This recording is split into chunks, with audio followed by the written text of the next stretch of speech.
What up, Fight World? It's your boy Ego, and I'm back with some more boxing. Fight week, Canelo versus Liam Smith, and Golden Boy Matchmaker sat down with Los Angeles Times to promote the fight, Canelo Smith, of course, and also talk about the future for Canelo. Now, they're trying to get Canelo back in December. I made a video about it. December 10th, I believe, is a slated projected date if all goes well and he defeats Liam Smith. They're trying to get him on the East Coast, make him just like a worldwide type of star. And these are the possible names that were mentioned for possible December 10th December opponents for Canelo: Billy Joe Saunders, David Lemieux, Willie Monroe Jr., Gabe Rosado, or Curtis Stevens. So I want to kind of talk about the list, break it down. Not going to spend too much time talking about Liam Smith fight. I've already said, been vocal about my thoughts. Canelo clearly should be the favorite in that, but I think Liam Smith, he seems pretty solid, pretty tough from my research.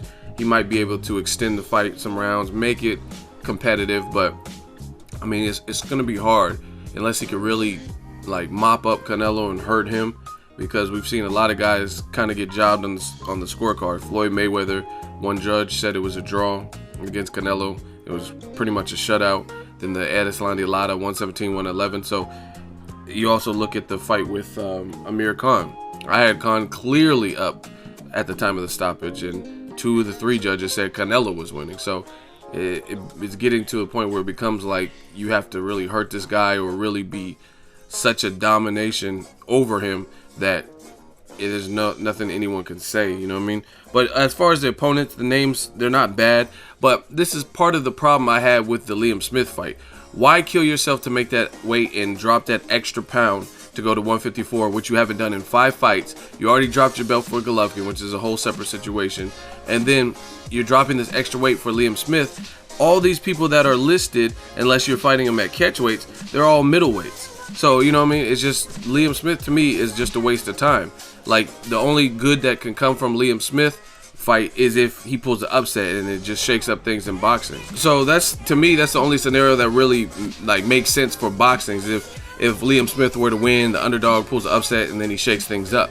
You know what I mean? Because if Canelo wins, he's not even going to stay at 154, it doesn't look like, to fight the Adeslandi Lada rematch, Demetrius Boo Boo Andrade, or fight the Charlo brother or J-Rock. You know what I'm saying? So it's just kind of like, it's like a waste of time to campaign at 154 if your matchmaker is saying your next fight is going to be against a middleweight. And then you always run the risk of maybe he's going to try to tap one of these middleweights and bring him down a little bit in weight, make him come to 157, 158. You know what I mean? David Lemieux's big. He missed weight in his fight with James De La Rosa, and the fight got canceled, got scrapped. So, you know what I mean? Some of these middleweights are big. I don't know how likely they would be to be at their best performance with having to come down an extra 2-3 pounds. All that stuff matters. So that's one concern of mine. I just kind of feel like the Liam Smith fight, if he's going to fight a middleweight next, just makes no sense because you're going in 2 different directions. Other thing is, the promoters always throw out smoke screens when it comes to like potential candidates, and they never just want to say, hey, we're looking at these 2 guys. They'll throw out 5 names. Top Rank always does this. They say, oh, Manny Pacquiao next fight, Danny Garcia, we're looking at Keith Thurman, we're looking at Adrian Broner, Terrence Crawford, and it's really not them. They're really looking at maybe Crawford and Jesse Vargas, but then they'll throw out all the Amir Khans and all these Matisses to throw the dogs off the scent. And the reason I think that is because you look at it, David Lemieux is a Golden Boy fighter, so I mean, for the Golden Boy whose stable is kind of dwindled down, does it make sense? Not for fans, because it does make sense for fans. I would love to see Canelo versus David Lemieux, but does it make sense for Golden Boy as a business to pit 2 of their top entertaining fighters against each other, so someone has to take the fade, someone has to take a L, you know what I mean? But beyond that, David Lemieux is already slated to fight Christian Fabian Rios in Montreal or Quebec or in Canada late October 22nd, I believe it is.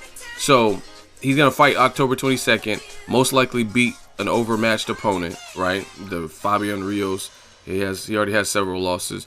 And then he's going to turn around and fight in December 10th for a mega fight like this. Same thing with Billy Joe Saunders. He's fighting in Manchester, I believe, October 29th. Very late. And then he's going to have like maybe a month to prepare and go into a mega fight. I mean, it's doable. They used to do it back in the day, but most fighters really aren't doing that currently. And it's it's kind of like, I don't know, that they have, it's just kind of unfair kind of catching your opponent with their pants down, because Canelo, his fight's in September, so he can relax all these extra months until December. You know what I mean? These other guys got to have these quick turnarounds. So I don't know since David Lemieux and Billy Joe Saunders actually have fights. And then you look at Curtis Stevens, that'd be a good fight, but that was his chief sparring partner for the Amir Khan fight. You know what I mean? So they know each other. Maybe they know, I don't know what happened in sparring, I wasn't there, so maybe they know each other's flaws or whatever. And Curtis Stevens pulled an upset on another Golden Boy prospect. So I mean, for a variety of reasons, I don't really see that happening next. You know what I mean? You're gonna put him in there with the sparring partner with power, like somebody who's already had a chance to kind of study, if you will, because I know these fighters study when they're sparring you. They're trying to size you up in case they ever have to fight you, especially if they're in or around your division, which more often than not you should be, unless you're fighting guys way bigger than you. You know what I mean? Like 3 divisions up or something. But so that's just my thoughts. It could be any of these guys, but it just I think it's a smoke screen. Canelo versus Triple G is the fight that the fans want anyway. But these are good names. Willie Monroe, Gabe Rosado, I got to see how they look, but I mean, people are gonna, I don't know how much people would give credit to Canelo if he beat one of them, because people would say the guy you avoided, the guy you vacated your belt for, Gennady Golovkin, already beat both of them. And it's not really about triangle theories, but you got to look at have they done anything of huge significance to climb back up that ladder since? You know what I'm saying? So you let me know what you guys think. Those are the names in discussion in the pot, allegedly from Golden Boy for Canelo to fight next. Let me know what you guys think this week. Liam Smith, who wins that fight? Drop in the comment section. Make sure you like my video as always. Hate, comment, and subscribe. Till next video is Ego signing off.